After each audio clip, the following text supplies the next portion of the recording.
As a Hall of Fame lineman, how would you put into perspective what Myles Garrett is on the verge of doing, setting the all-time sack record? So until Miles, I don't ever remember watching an NFL defensive lineman from my college days all the way through the days that I was playing and now as a fan where I said, I'm watching him.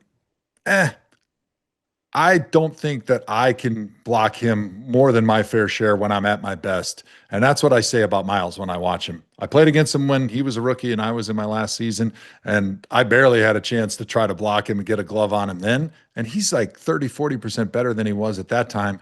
And so I watch him and I say, I don't know how I would have been able to block him one-on-one.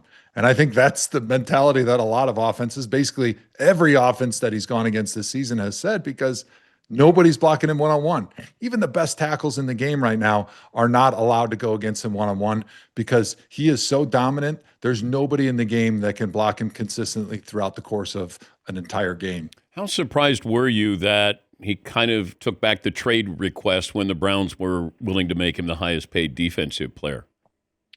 I was really surprised because I had talked to him throughout the course of the holdout where he said he's not coming back and it doesn't matter. He's all about trying to win championships. And, I go on the radio a lot in Cleveland, especially. And, I want to make sure that if I'm saying something, it aligns with what he's thinking and what, he is trying to get done, because I want to make sure that this is true, what I'm saying about him. And he was telling me that it doesn't matter what the money is. He's frustrated. He's ready to leave. And unless something drastically changes from the vision that they have, he was not really ready to come back. And of course, they decided to make him the highest paid defensive player, which was surpassed by Micah Parsons later on. But the vision didn't change, Joe. This is not a good team. He's not winning anything anytime soon, and maybe not in his career.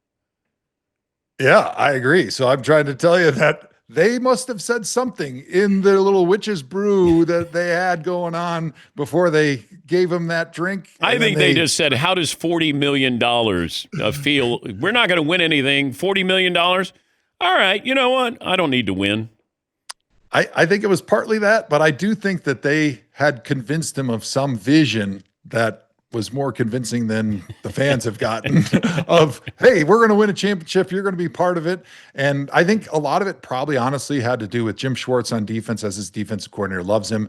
And they do have a really good defense. Didn't play well last week against the Bears, but I think they kind of built up the fact that you could be part of this great historic defense. You could do amazing things like chase the sack record. And, oh, by the way, we're going to invest in our offense. Maybe not year one, but we're going to get it right on offense with a quarterback, adding some weapons on the outside. And then in year two, we're going to be competitive and have a chance with this great defense led by you. And, oh, by the way, you can finish your career where you started, which is very rare in the NFL. And so I think all those things kind of put together made up maybe 40%. And then, yeah, like you said, 60% was, hey, we'll pay you a lot of money. I'm like, okay, that sounds good too.